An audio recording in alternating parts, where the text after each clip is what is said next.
Bonjour tout le monde. Alors j'espère que vous allez bien, que tout se passe au mieux pour vous.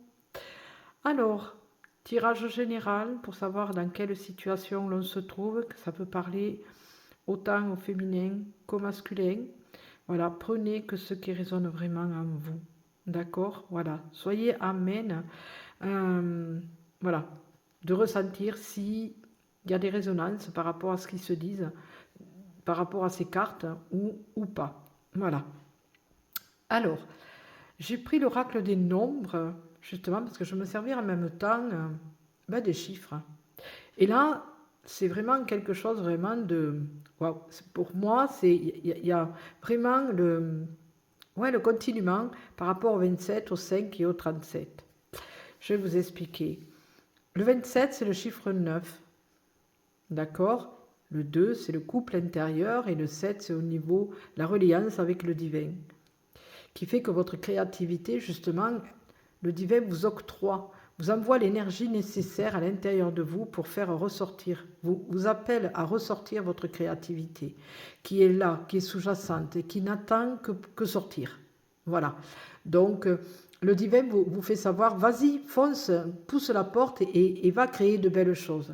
Quoi que ça puisse être, mets-y de la couleur et des belles énergies. Donc, en même temps, ça fait le chiffre 9, et donc c'est des portes qui se ferment et d'autres qui s'ouvrent. Voyez, donc qui s'ouvrent vers cette créativité qu'on vous demande de mettre en avant.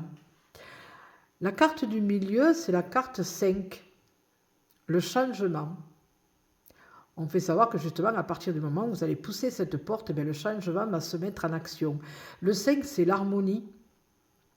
Alors vous me direz, la carte d'à côté, c'est l'harmonie. Oui, mais justement, pour que ça soit encore plus concrétisé, justement, dans la matière.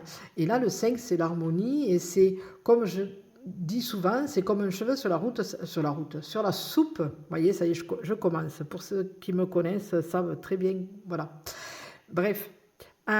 C'est comme un cheveu sur la soupe, ça arrive vraiment, c'est imprévu, c'est un déclic, une conscientisation, quelque chose, voilà. Et là, on peut dire que c'est la porte qui s'est vraiment ouverte d'un coup et qui permet ce changement, justement. Vous voyez? Voilà. Et la carte d'à côté, c'est le 37. Le 3, c'est au niveau de l'unité intérieure et toujours relié à ce divin. C'est important. En tant qu'âme, on est toujours relié avec le divin et en même temps avec la terre. Voilà. Pour vivre vraiment notre incarnation. Et là, justement, ça fait le chiffre 1. 37, ça fait 10, donc remise à zéro. Mais en même temps, le chiffre 1, le commencement. Et là, dans ces trois cartes, vous avez vraiment ce qu'il faut parce que ça vous explique justement qu'à partir du moment où vous allez fermer les portes derrière vous et rouvrir d'autres portes, les franchir, conscientiser qu'il faut que vous passiez, hop, au niveau de cette porte, que vous la franchissiez, d'accord? Ça va apporter le changement et l'harmonie dans votre vie.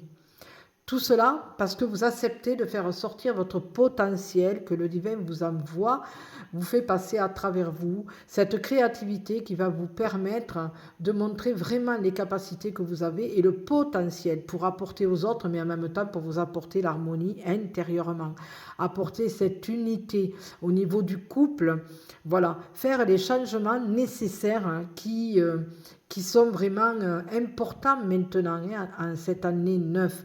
Voilà, maintenant on ne doit plus continuer à prendre les mêmes façons de faire et la même façon de voir. Il faut s'actualiser, réinitialiser, voyez? Voilà, donc allez-y, foncez et franchissez les portes quoi, qui s'ouvrent devant vous et acceptez ce changement pour être vraiment dans l'harmonie la plus belle qui soit. Donc moi je vous laisse, je vous souhaite une très très belle journée, je vous fais des gros bisous, prenez soin de vous et puis à bientôt, bisous bisous.